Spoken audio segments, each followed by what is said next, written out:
زمین سر بسجدہ ہوئی جا رہی ہے، فلک سے درود و سلام آ رہے ہیں، یہ کون آ رہا ہے؟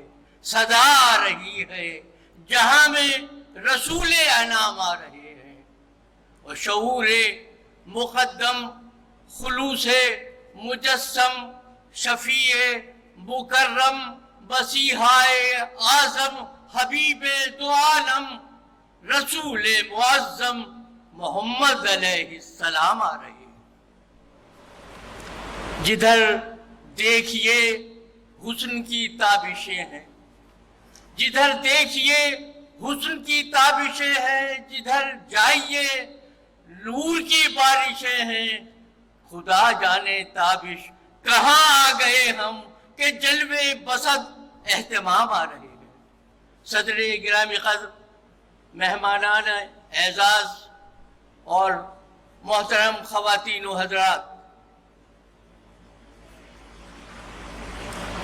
جشن میلاد النبی کے حوالے سے یہ مقابلہ نعت اور سیرت سیمینار منعقد کرنے پر میں اسلامیہ یونیورسٹی کے وائس چانسلر ڈاکٹر اطہر محبوب اور سیرت چیئر کے چیئرمین جناب شفیق الرحمان شیخ کو اور ان کے رفقا کو ہدیہ تبریک پیش کرتا ہوں اور توقع کرتا ہوں کہ وہ ایسی تقاریب آئندہ بھی منعقد کرتے رہیں گے تاکہ ہماری نوجوان نسل کو رہنمائی حاصل ہوتی رہے۔ حضرات محترم، مجھ سے پہلے فاضل مقررین نے بڑی ایمان افروز اور فکر انگیز خطابات سے ہمیں نوازا ہے۔ مجھے بھی انہی کی آواز میں آواز ملا کر سیرت کے حوالے سے اختصار کے ساتھ کچھ عرض کرنا ہے۔ حضرات محترم، جناب احمد مجتبیٰ محمد مصطفیٰ سرور دو عالم صلی اللہ علیہ وآلہ وسلم عرش و فرش کی وہ عظیم ترین ہستی ہے جن کی شوکت و عظمت کے آگے تاریخ دست بستہ نظر آتی ہے۔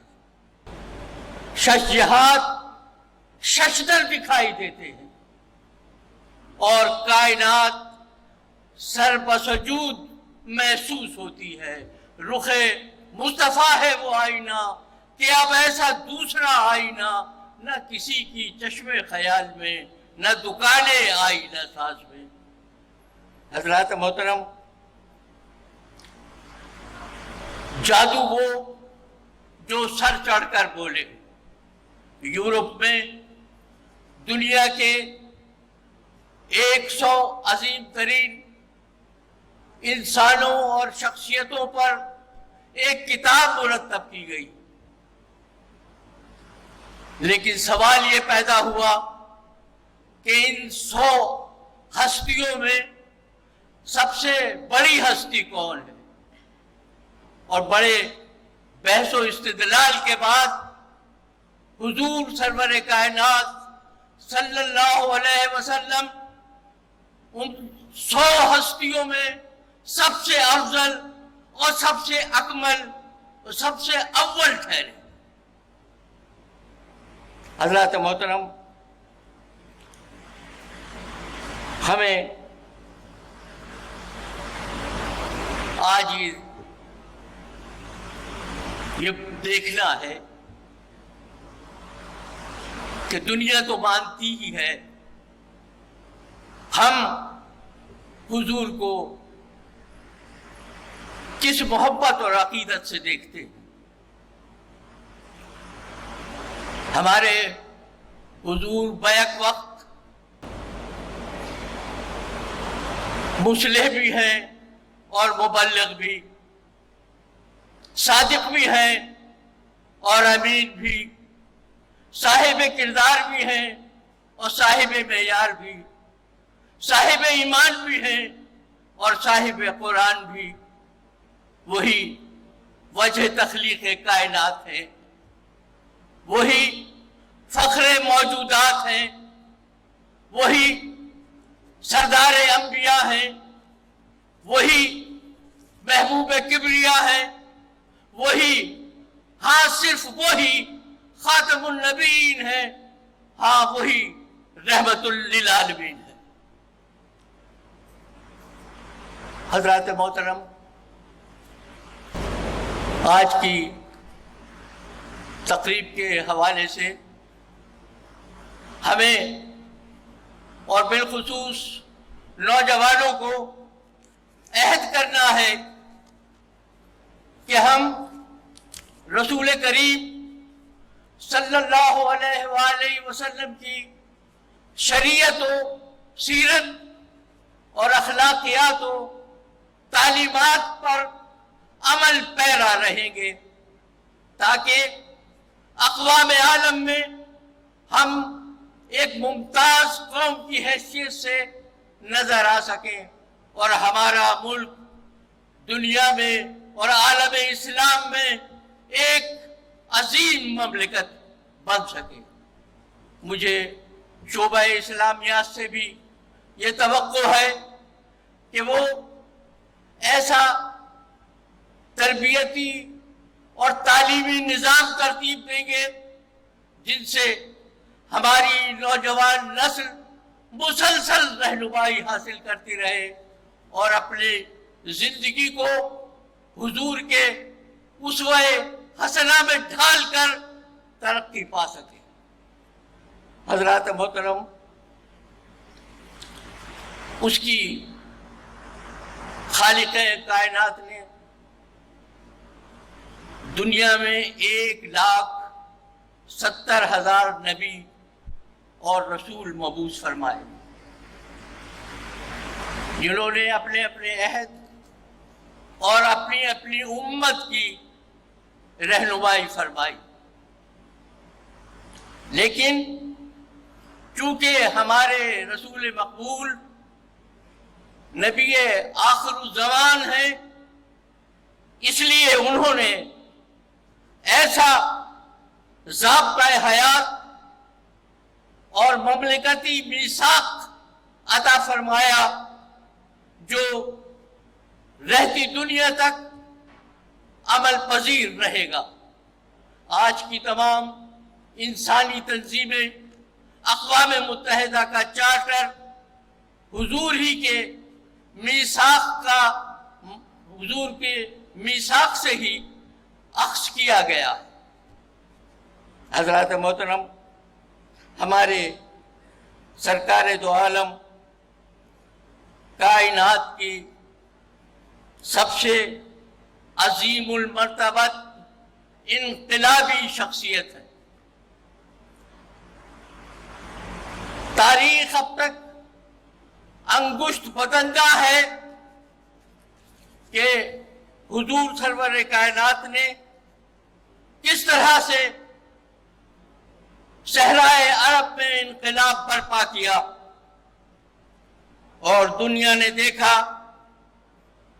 کہ انہوں نے چند سالوں میں ہی سیاست کے تیور بدل دیے، قیادت کے محور بدل دیے، قوم کی تقدیریں بدل دی، جغرافیے کی لکیریں بدل دی، تاریخ کا دھارا بدل دیا، وقت کا اشارہ بدل دیا۔ ہم کہہ سکتے ہیں کہ حضور نے پوری کائنات کو پیغام دیا ہے، آج لے کے چلو، کائنات لے کے چلو، چلو تو سارے زمانے کو ساتھ لے کے چلو۔ حضرات محترم، آج ہم دیکھ رہے ہیں کہ ساری دنیا میں، بالخصوص یورپ میں، اسلام سب سے تیزی سے پھیلنے والا مذہب ہے۔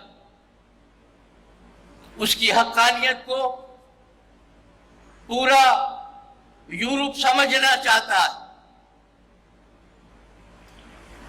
لیکن دوسری طرف ہم دیکھتے ہیں کہ ایک انتہا پسند عیسائی اور یہودیوں کا گروہ اس صورتحال سے پریشان ہو کر اسلام کے خلاف زہر اگلنے پر اترا ہوا ہے، اور آپ نے حال ہی میں دیکھا ہے کہ فرانس میں کس طرح گستاخانہ خاکے شائع کیے گئے ہیں، اور فرانس کے صدر نے کیسی ہرزہ سرائی کی ہے۔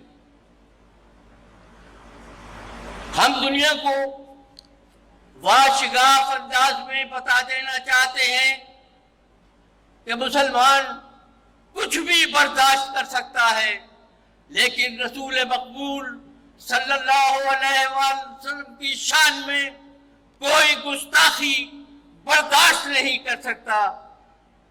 ہم ناموس رسالت کا علمدار ہے قرآن، ناموس رسالت کا علمدار ہے قرآن، ناموس رسالت کا ہے اللہ نگہبان، ناموس رسالت ہے میرا محور ایمان، اور ناموس رسالت پہ میری جان بھی قربان۔ حضرات محترم، آج قومی اسمبلی نے اور سینٹ نے اور دوسری بڑی بڑی تنظیموں نے اس حوالے سے قراردادیں منظور کی ہیں اور احتجاج اور اضطراب کا اظہار کیا ہے۔ میں نے اس ایوان کی جانب سے ایک مختصر سی قرارداد ترتیب دی ہے۔ میں چاہتا ہوں کہ آپ کی جانب سے متفقہ طور پر اسے منظور کیا جائے۔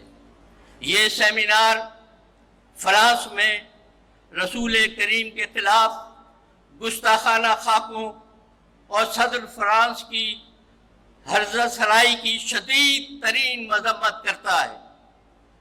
فرانس اور بعض دوسرے یورپی ممالک میں اسلام دشمنی کے جو افسوسناک واقعات معمول بنتے جا رہے ہیں، جن سے مذہبی و تہذیبی تصادم کی خطرناک فضا پیدا ہو رہی ہے۔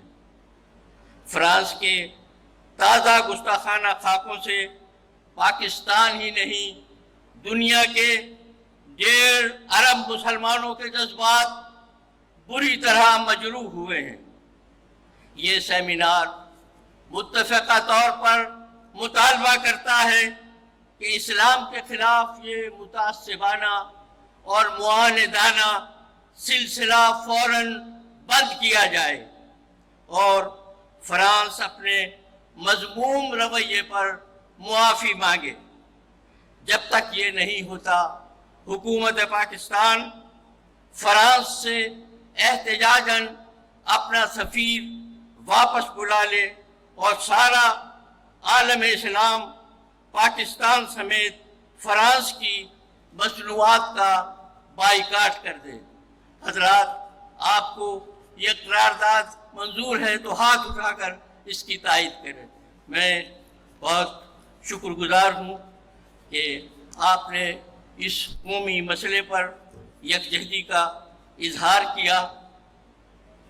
ہم کہنا چاہتے ہیں کہ پاکستانی قوم ایک غیر متعصب قوم ہے، وہ تمام اقوام کا احترام کرتی ہے، لیکن حضور کے حوالے سے کسی گستاخی کے متحمل نہیں ہو سکتے۔ میں ان الفاظ کے ساتھ آپ سب حضرات کا شکریہ ادا کرتا ہوں کہ آپ نے نہایت وقار کے ساتھ آج کے اس سیمینار میں حصہ لیا اور ہمارے فاضل مقررین کے خیالات سے استفادہ فرمایا۔ مجھے یقین ہے کہ ہماری یہ کوششیں بارگاہ الہی اور بارگاہ نبوت میں مقبول ہوں گی۔ شکریہ۔ پاکستان زندہ باد۔